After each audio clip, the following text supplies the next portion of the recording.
Túto reláciu vám prinášajú generálny partner Jopi čerpacie stanice a partneri Intercars, Šatokrakovany, Racing Shop SK. Nádherné preteky, plné neočakávaných zvratov, ale nových tvári zažili diváci v rámci finálového kola slovenského okruhového pohára na Slovakia Ringu.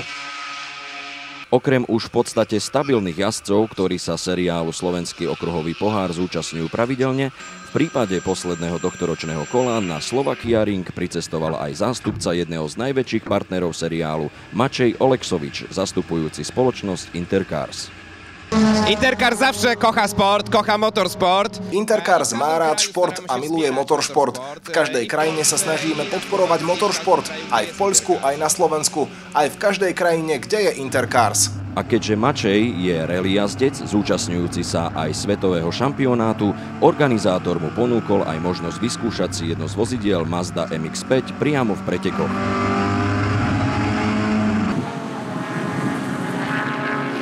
Nás zaujímalo, ako sa mu páči tento seriál. Fajný, bardzo dobrý puchár. Výborný seriál, veľmi dobrý. Bolo by dobre, keby bolo viac takých miest, kde sa môžu pretekať viacerí ľudia. A ako sa Mačejovi pozdáva jeho auto, čiže Mazda MX-5? Mazda? Bardzo dobré auto. Mazda? Veľmi dobré auto, výborne sa ovláda. Je také neutrálne, no je trochu slabé, sila mu trochu chýba.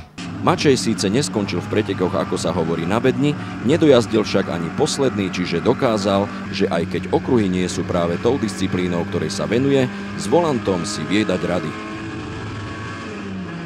V Mazda MX-5 Cupe už o víťazovi bolo rozhodnuté pred posledným kolom. Stal sa ním Lukáš Koník, ktorý však nevynechal ani posledné kolo a dokonca v prvých pretekoch sa navyše tešil aj z víťazstva. Neskutočne pretek, zase tak som si to strašne užil. V podstate áno, už o nič mi nejde, ale prišiel som sa zabaviť, užiť si to a samozrejme, že každé víťazstvo poteší. Druhé miesto v prvých pretekoch patrilo Martinovi Hlavnovi, ktorému však išlo hlavne o druhé miesto absolútneho poradia v celom seriáli. Zatiaľ asi najkrajšie preteky v tomto vlastne ročníku, lebo auto fungovalo poriadne ako malo, aj mne, aj kolegom. Bolo to veľmi tesné a boli to krásne závody, ktoré mi síce trošku ušli. Bol som druhý s nejakým drobným odstupom necelej pol sekundy, ale stalo to za to.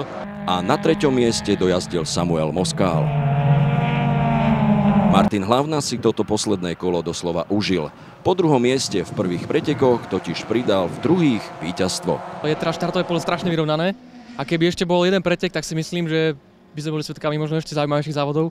V druhých pretekoch bodoval druhým miestom aj Rastislav Salaj. Teším sa, lebo naozaj to bolo vybojované druhé miesto, lebo už sa mi raz podarilo tuto byť na druhom mieste, ale vďaka chybám ostatných, čo mali penalizácie, ale teraz tá radosť je nesmierna, takže fakt sa teším, je to paráda. Na treťom mieste dojazdil víťaz celého ročníka Mazda MX-5 Cupu Lukáš Koník.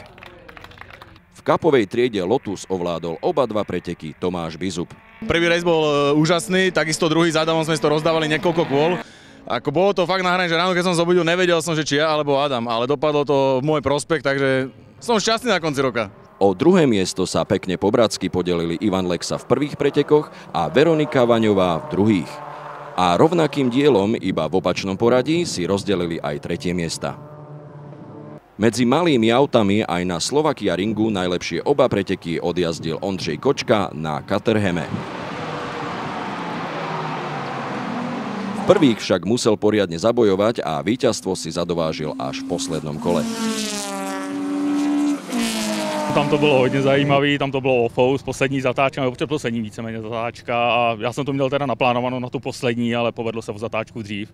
Pavol Szilárd bol napriek druhému miestu celkového poradia napokon z dôvodu poruchy spokojný, že došiel do cieľa a vyhral svoju triedu. Videl som, že ma dobehne, že ten Caterhame je ľahší aj rýchlejší a motor mi prestal fungovať na vyšších otáčkach. Točíme zase len 6900. Zhasol mi celý displej, nič som nevidel, ani tlak ole, ani otáčky, ani teplotu, nič. Takže došiel som naslepo do cieľa, ale som rád, že som vyhral aspoň tú svoju triedu. Trojicu najrýchlejších doplnil navrátivší sa Dušan Vicen.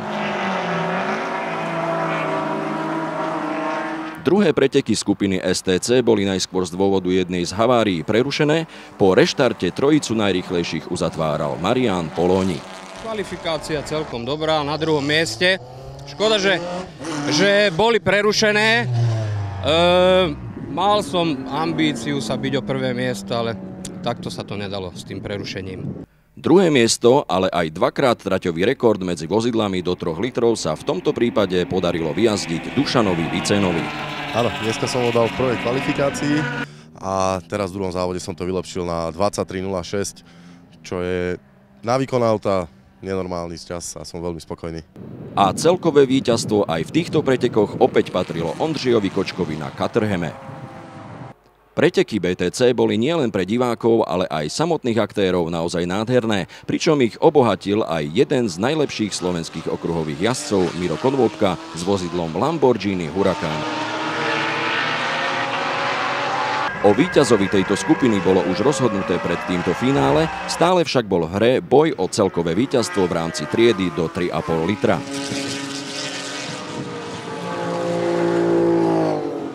Tu sa malo rozhodnúť medzi Jiřím Procházkom a Martinom Durasom. Tretie miesto absolútneho poradia a tým pádom aj ďalšie potrebné body do koncového hodnotenia v prvých pretekoch patrilo Jiřímu Procházkovi. Kvalifikace tam mi moc nevyšla, jednak jsem jel na gumách z minulého závodu, ale neměl jsem ani jedno čistý kolo. Pořád mi tam někdo se motal, prostě nemohl jsem jet naplno, ale v závodě jsem si to vynahradil. Byl to krásný souboj, nepamatuju, kdy jsem si takhle zazávodil, bylo to super. Na druhom mieste dojazdil Miro Konvopka a jeho Lamborghini. Mladý Balaš má GT3, to auto fantasticky v tej strednom sektore, mi uteká hrozne, ale my potrebujeme vytestovať super trofeov, my rozmýšľame na budúci rok ísť celú sériu európsku super trofejí, takže skôr skúšame to auto, kde má nejaké limity a uvidíme, ja som veľmi spokojný, krásny deň, kopec aut, akože vynikajúce. A víťazstvo, ako už inak aj Miro naznačil, patrilo víťazovi skupiny BTC Marcelovi Balážovi na BMW Z4 GT3.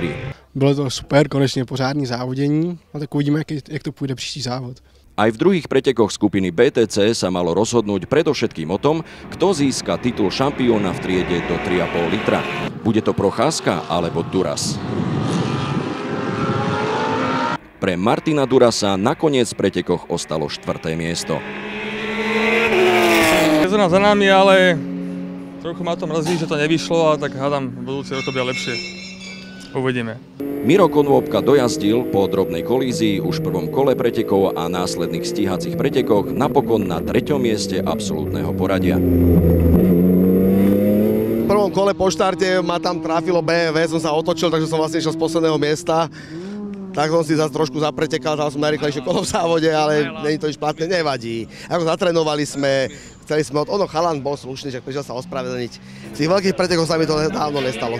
Posledne ma dvakrát vyrazili v piloti Formule 1, či Stevens alebo Wendlinger a ani som ich nevidel. Takže ako, to sú chrapúni a toto je slušný chalan. A Jiří Procházka na druhom, ktorému zároveň zabezpečilo aj celosezónne víťazstvo v triede do 3,5 litra. Vyšlo to, naprostá spokojenost. Bohužel musel jsem dát nový pneumatiky, protože jsem měl obavy o celkové vítězství v šampionátu, takže podle toho i ty časy vypadaly. Musím se omluvit Mirovi Konopkovi, byl to závodní, jak jsme se shodli, závodní incident, trošku jsem do něho ťuknul, on se roztočil a proto dojel až za mnou, jinak samozřejmě já na jeho auto nemám. A z víťazstva sa rovnako ako v prvých pretekoch tešil Marcel Baláž na BMW Z4 GT3. Finálové kolo slovenského okruhového pohára navštívil aj prezident Slovenskej asociácie motoristického športu Dušan Koblíšek. Nám samozrejme nedalo a museli sme sa spýtať, ako sa jemu pozdáva táto séria. Ja som celkom spokojný s touto sériou, perfektne sa rozvíja, som veľmi rád, že sme našli spoločnú reč, s organizátormi komunikujeme, je to v rámci našich voľných pretekov, dodržiavajú sa tu tie základné bezpečnostné parametre, ktoré sme si stanovili, to som najradšej, že o tých sme nediskutovali. Je veľmi zaujímavé a dobré, že vlastne podporujú mladých jazdcov, rozvíjajú také tie lacné štartové série, aby ten prechod z kartingu k týmto cestovným autám bol celkom dobrý. Ja si myslím, že ja som celkom hrdý aj na to, že som bol jeden z tých prvých, ktorí vlastne s nimi začali reálne komunikovať a videl som v tom budúcnosť, lebo nie všetko treba považovať za konkurenciu alebo čo nie. My potrebujeme mať takúto riaheň, kvázi druhú ligu, kedysi dávno. sa tomu hovorilo okresné, krajské, národné a potom bol veľký federál. Nie, toto je niečo, čo musí byť ako tá liaheň do tých majstrovstiev a vlastne otvárame a hľadáme cestu, ako by sa títo jazdci pravidelne mohli zúčastňovať aj slovenských majstrovstiev. So slovenským okruhovým pohárom sa síce v tomto momente lúčime, nie však na dlho. Ešte nás totiž v tomto roku čaká vyhlásenie a odovzdanie cien pre najlepších jazdcov a my pri tom určite chýbať nebudeme. Takže zatiaľ dovidenia. Túto reláciu vám priniesli generálny partner Jopi čerpacie stanice a partneri Intercars, Šatok Rakovany, Racing Shop SK,